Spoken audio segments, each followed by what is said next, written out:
I wanted to start this video off by giving a huge shout out to Claw, LDF, Vyzii, and MFW for helping me set up a lot of the clips for this video. Their links can be found at the top of the description. 3-manning Last Wish is one of the most fun challenges that you can do in the game. I wanted to make this guide to help a lot of people who ask questions when we do stuff like 3-man Petras and 3-man on the same class challenges. After watching this video, I'm hoping that you and your friends are all able to finally complete Last Wish in a fire team of 3. The typical setup for a 3-man is 2 Titans and 1 Warlock. For your Titans at the first boss, which is Kalli, you're going to want to be running Hellfire Heart, 2 Shotguns, and a Whisper, if you're doing the regular strat. If you are doing the Anarchy strat, one of the Titans is going to have to run Anarchy, of course. He's just going to run 2 shotties. The other Titan will be running Lord of Wolves and Threat Level. Because the Warlock is not applying Melting Point, he will be the main damage source, so you want to be running a 3-2 split, or as many mods as you can, Well, and Empowering Rift, and 2 Shotguns and a Whisper if you're doing the regular strat. And if you are doing Anarchy, you want to run any heavy of your choice, Lord of Wolves, and a Threat Level. Kalli is as simple as a Warlock placing Empowering Rift and shooting Kalli in the middle to start the encounter. All 3 players will proc Whispered Breathing and shoot her in the middle. 3 shots is possible, but 2 shots to the head is perfectly adequate. 1 Titan and 1 Warlock will go to the corner. The Warlock will place his Lunafaction Well, and the Titan here will bait the plate, start sprinting to rev up his Melting Point. From here, you can Melting Point her and begin to shotgun her. Every bit of damage you can do counts, so you can swap the other shotgun and get 1 more shot right there, as you could have done. Next, you will move to the well, and the other Titan will bait his side's plate, and you will begin to Whisper her as he shotguns. She will now go to the left plate again, and then the right plate. If you do not kill her in these 4 teleports, do not worry, because now she will move to the middle, as you can see. 1 player should go for the Melting Point, and the other 2 should sit in an Empowering Rift. You want to try your best to hit your headshots and proc White Nail, but sometimes she does bug out, so if that does end up happening, just run up in her face and shotgun her. It's not that big of a deal, it's not too hard, but get it done, boys. The Anarchy strat is a much simpler way to do Kalli, and if your team is struggling here, I recommend doing this, as it will make the encounter a lot easier. You want to start by shooting her with 1 shot from the middle, and the second you see her disappear, calling to your teammate to bait to the plate. As you saw, Vyzii right there is standing on the plate. Next, you want to make a little triangle on the ground. When she appears at the plate, you want to shoot her once, again on her chest, and if done correctly and in enough time, she will stay and not move from the plate. The next encounter in the raid is Shuro Chi. At this point in time, the Titans will be running the same weapons but different subclasses.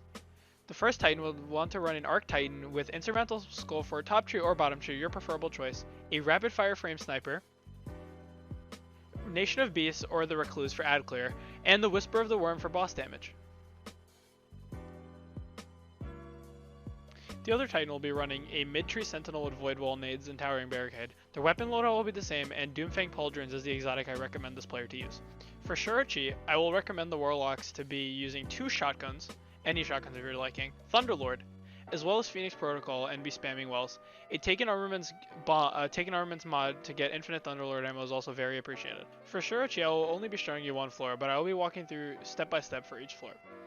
I would recommend a Warlock places a well just to make sure you do not die, and the Titan slams right there to clear all those ads. The Warlock will get enough orbs to get their well back.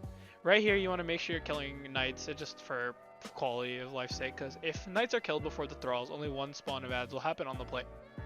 While continuing forward, make sure that the Eye of Riven dies. That is really bad for you and will be doing tons and tons of damage to you if you leave it alive for too long. Next, you want to be, of course, breaking the shield. This is really simple. It's the same as it is in a 6-man. It's just 3 people, shooting each other. Next, the Warlock will want to drop a well, and the 2 Titans of Whisper will be damaging. While this is happening, the Warlock will punch Shuro Chi and get them the Empowered buff for 15% more damage. And after that, the Titans will want to use their snipers to clear the Ogre and the Knights with the Warlock, because the Warlock will be using their Thunderlord and clearing all the ads right there.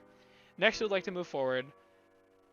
Right here is very simple. It's the same thing. You want to snipe the Knights, and all the Thralls should die from the Warlock's Thunderlord. As you move forward, you want to make sure you're clearing everything, and you want to make sure you're proactive about picking up orbs, because your super is very important for Puzzle Room, because for some of the puzzle rotations, a super is necessary, or you will not clear the Puzzle Room. So as we're moving forward, we're just going to be clearing more ads. A lot of this encounter is just ads. And we'll be breaking the shield again. And it's the same as last time. We're just going to break the shield, and we're going to walk over, He's going to put an Empowering Rift down since he doesn't have well. He's saving his well for the Puzzle Room. And we're just going to do the same thing. We're just going to click heads, move away from her hand, make sure that doesn't happen. We're going to kill her, right? For her 6th. Then we're going to move over to the Puzzle Room. Make sure the ads are dead. The Phalanxes are some of the scariest enemies in the game, as they can physics you and insta-kill you. If you look at our puzzle, we have diagonal, middle, and top left. I'm going to pop super, and I'm going to jump and left click across and land on the plate. As you notice, as procced. Those are the second hardest type of plates you can get. Next is really simple. When 2 plates are right next to each other, you want to be hopping on and then sliding across the plates, as you will see right now in the video. We're just clearing ads, of course. This is really important that ads are always clear.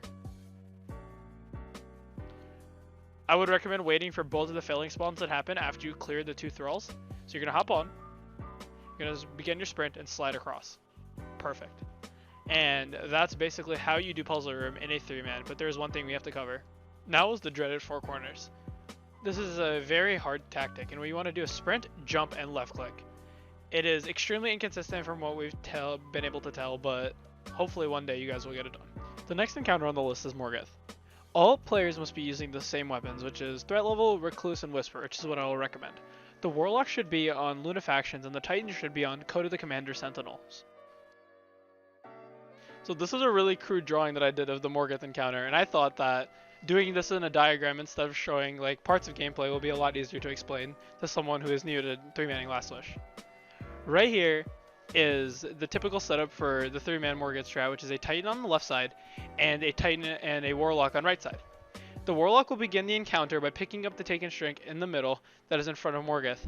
He will take it and he will go all the way to the bottom of the bridge. Right there you can see the Joint Ally spot by a bunch of rails. It is underneath the bridge. You'll stand on it. But be quick because the Joint Allies is only open for the first 15-ish seconds of the encounter. After you load back in, the strength is gone. It has disappeared, and you never have to worry about it again. After you return, you need to clear ads. The majors in the encounter predict how fast the encounter will go. The faster you kill the majors, the faster your encounter will go. So what you need to do is you need to kill the 2 Vandals and the 2 Eye of Rivens that spawn as fast as possible. The red dots on the map that I just marked are where the majors will spawn on each side. The Warlock will now proceed to pick up the 2 Taken Strength on the right, and the Titan will pick up 1 of the 2 on the left. After the Warlock has called out that he has been trapped, the right side Titan will cleanse him, and the other Titan on the left side will pick up the other Taken Strength, so he has 2. Now starting with our 3-man revision to Morgeth, we change the strat by delaying these pickups now. Second phase, you want to kill the majors as fast as possible, and now the 2 Titans will have 2 and the Warlock will have 0.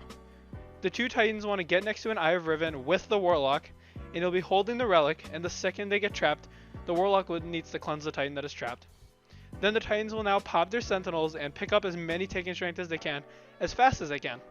After that is done, the Warlock will go all the way back to the bottom of the bridge and place his well, and one of the Titans will stay and start damage. After damage has been started, you just want to cook the boss with Whisper until he dies. And yeah, that's pretty much the Morgeth encounter. It's not too hard. So this is a little gameplay of the last Morgeth segment. As you see, the cleanse has already happened, and I'm going with my Sentinel to pick up as much strength as I can, as fast as I can. As you notice, Morgeth is already at 40. So we need to go start damage as fast as we can so, you know, he doesn't cook us when we're doing damage. So after you started damage, as you notice, everyone else is in the back. He puts the wall down, and you just want to make sure you don't get knocked off the edge, because that's pretty bad. So right here, you want to cook him with your Whisper. This should still be possible after Whisper changes because you'll have more ammo, and also you don't need enough. And if Whisper does not allow this one phase to be possible anymore, just standing behind him with Shotties and Wardcliff is going to be the way to go. Vault has to be the most intricate and confusing encounter of Last Wish, especially in a 3-man fire team. It gets a lot harder than a 6-man. So basically the first step of the encounter is to honestly just do it. Riven is one of the easier 3-mans, honestly, out of this entire raid. The loadout's pretty simple. It just goes with one person using Mountaintop and Tractor. Preferably if you have a Void or Wings Maul, would use that in your secondary slot. And then the other 2 players using a Bad Omens or any Cluster Bomb rocket that they have, a Mountaintop or a Merciless. Either one works, but preferably the Mountaintop. The Riven kill is just a very standard 3-man 1 floor. This point of view is done from the perspective of the person using Tractor and Mountaintop. As you see, I tractored her and I'm spamming Mountaintop shots into her mouth. And everyone else is shooting rockets and then their Mountaintop. Reapply Tractor as you see fit, and keeps on spamming Mountaintop. The two Titans on Queenswalk are going to be using similar loadouts, which is going to be 10 mobility and a taken barrier on one of your armor pieces, and dune marchers or line rampants. The weapon loadout is going to be a lightweight hand cannon, a grenade launcher or blinding nades, a rolled line 0, or a tractor cannon depending on which roll you're doing, and top tree sunbreaker. Next is the Warlock. On Queenswalk, he's going to be running 10 mobility and transversive steps, and preferably a taken barrier if you have one.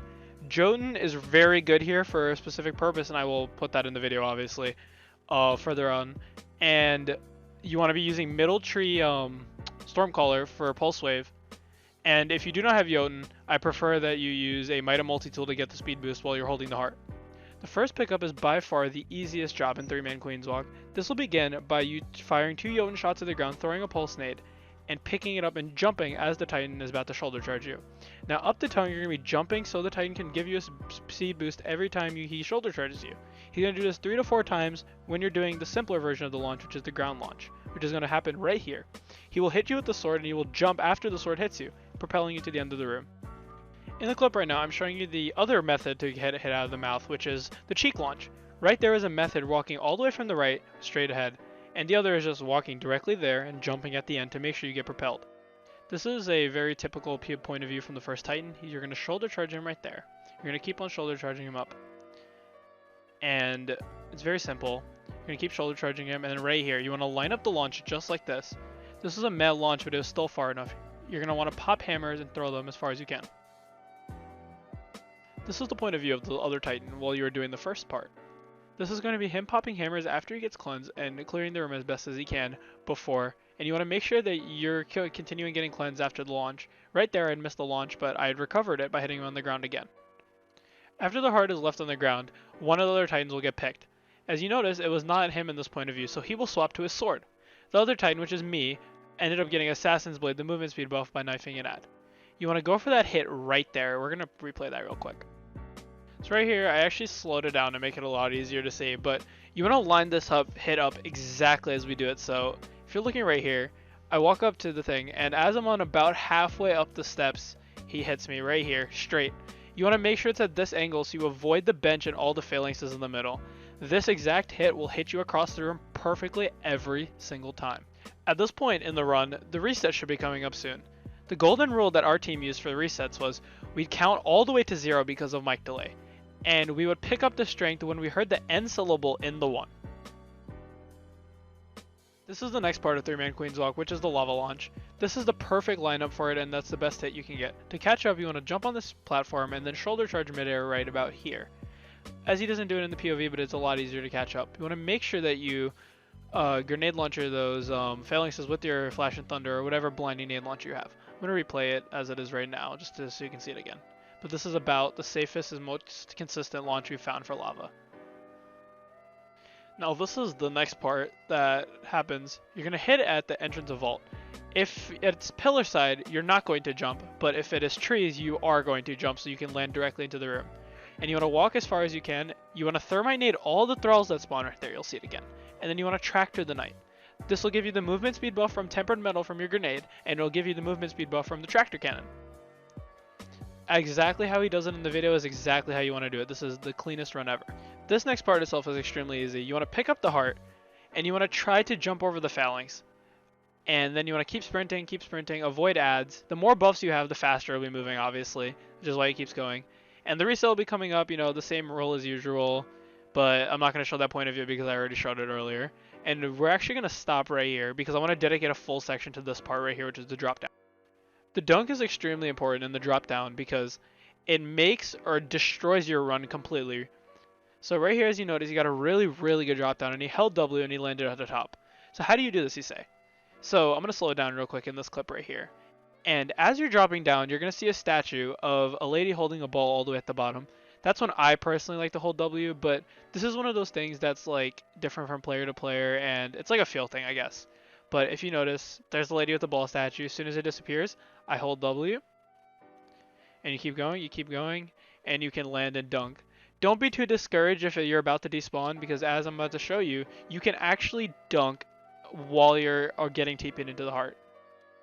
In this specific run right here, LDF drops down and he starts pushing forward, and he does not have that much time left, as you can see on the left side of the screen.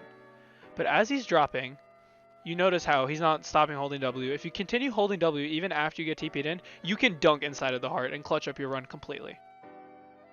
I wanted to thank you guys for watching this guide. This took a lot of time to make, and I would appreciate it if you liked and commented on the video and shared it with your friends who wanted to 3-man the last Switch trade.